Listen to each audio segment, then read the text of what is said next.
নমস্কার বন্ধুরা, মন কিচেনে আপনাদের সবাইকে স্বাগত। আশা করি আপনারা সবাই খুব ভালো আছেন।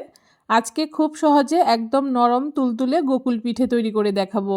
এই পিঠেগুলো খেতে যেমন সুন্দর, বানানোও কিন্তু একদমই সহজ। একবার দেখলেই খুব সহজেই তৈরি করে নিতে পারবেন। কিভাবে খুব সহজে এই গোকুল পিঠেগুলো আমি তৈরি করেছি, আজকে সেই রেসিপি আপনাদের সাথে শেয়ার করব।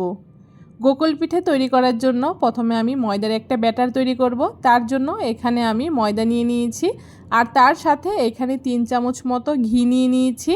আপনারা কিন্তু চাইলে এখানে সাদা তেলও ব্যবহার করতে পারেন, তবে ঘি দিয়ে যদি এই ময়দাটাকে ময়ান দেওয়া হয় সেক্ষেত্রে কিন্তু গোকুল পিঠেগুলো খেতে ভীষণই ভালো লাগে। এখন খুব ভালো করে একটু সময় নিয়ে ময়দাটাকে ময়ান দিয়ে নিতে হবে। ময়দাটা ময়ান দেওয়া যত ভালো হবে এই পিঠেগুলোও কিন্তু ততটাই নরম তুলতুলে হবে। খুব ভালো করে বেশ কিছুক্ষণ ময়দাটাকে ঘি দিয়ে ময়ান দিয়ে নিয়েছি। এখন অল্প অল্প দুধ দিয়ে খুব সুন্দর একটা ব্যাটার তৈরি করে নেব। ব্যাটারের ঘনত্বটা আপনারা দেখলেই বুঝতে পারবেন। একবারে পুরো দুধটা না দিয়ে অল্প অল্প করে দুধ দিয়ে ব্যাটারটাকে ঠিক এরকম করে তৈরি করে নিতে হবে।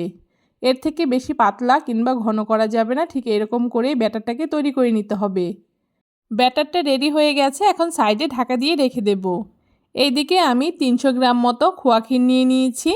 আপনারা চাইলে কিন্তু এখানে নারকেলের পুরো ব্যবহার করতে পারেন, তবে এই ক্ষীর দিয়ে কিন্তু গোকুল পিঠাটা খেতে বেশি ভালো লাগে। এখন অল্প অল্প করে ক্ষীর হাতের মধ্যে নিয়ে গোল্লা পাকিয়ে একটু চ্যাপ্টা করে ঠিক এরকম করে সবগুলো তৈরি করে নেব।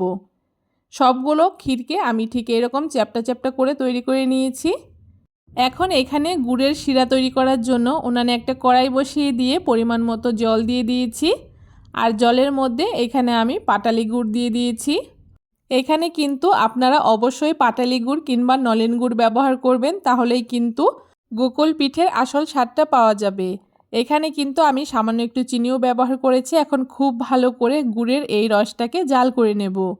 এই গুড়ের রসটা কিন্তু খুব বেশি ঘন হবে না, পাতলা করেই তৈরি করে নিতে হবে। বলক চলে আসার পরে 2 থেকে 3টে বলক দিলেই কিন্তু এই রসটা রেডি হয়ে যাবে। গুড়ের রসটাকে নামিয়ে নিয়েছি। এখন গোকুল পিঠেগুলোকে ভাজার জন্য কড়াইতে পরিমাণ মতো তেল দিয়ে দিচ্ছি। তেলটাকে হালকা একটু গরম করে নেওয়ার পরে যে ক্ষীরের গুল্লাগুলো পাকিয়ে রেখেছিলাম সেইগুলোকে ময়দার ব্যাটারে খুব ভালো করে এভাবে করে ডুবিয়ে এগুলোকে আমি তেলের মধ্যে ছেড়ে দিচ্ছি।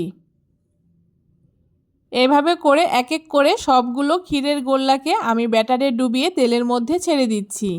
এই সময় কিন্তু উনানের আঁচটাকে মিডিয়ামে রাখতে হবে। খুব বেশি আঁচে দিলে কিন্তু গোকুল পিঠেগুলো পুড়ে যাবে, খেতে ভালো লাগবে না। তাই মিডিয়াম আঁচে উল্টে পাল্টে লাল লাল করে গোকুল পিঠেগুলোকে ভেজে নিতে হবে। পিঠেগুলোকে তেলের মধ্যে দেওয়ার সাথে সাথেই কিন্তু পিঠেগুলো খুব সুন্দর একদম ফুলে উঠবে। এভাবে করে পিঠেগুলোকে মিডিয়াম আঁচে উল্টে পাল্টে আমি ভেজে নিচ্ছি যতক্ষণ না পিঠেগুলো একদম লালচে হয়ে যাচ্ছে। পিঠেগুলো দেখুন দুটো পাশেই খুব সুন্দর কালার চলে এসছে, এর থেকে বেশি কালার আমি করব না। এখন এক এক করে পিঠেগুলোকে খুব ভালো করে তেল ঝরিয়ে তুলে নেব। আর পিঠেগুলো একদম তোলার সাথে সাথেই কিন্তু গুড়ের যে রসটা তৈরি করেছিলাম ওই রসের মধ্যে ডুবিয়ে দিতে হবে। এভাবে করে সবগুলো পিঠে ভাজবো আর গুড়ের রসের মধ্যে ডুবিয়ে রাখবো। পিঠেগুলোকে গুড়ের রসে ডুবিয়ে মোটামুটি 1 ঘন্টা মতো রেখে দিতে হবে। আর 1 ঘন্টা পরে দেখুন পিঠেগুলো ফুলে দ্বিগুণ হয়ে গেছে আর একদম নরম তুলতুলে পিঠে তৈরি হয়েছে। একটা পিঠে আমি আপনাদেরকে ভেঙেও দেখাবো এই পিঠেগুলো কতটা নরম হয়েছে। আপনারাও কিন্তু এখন খুব সহজেই গোকুল পিঠে বাড়িতেই তৈরি করে নিতে পারবেন।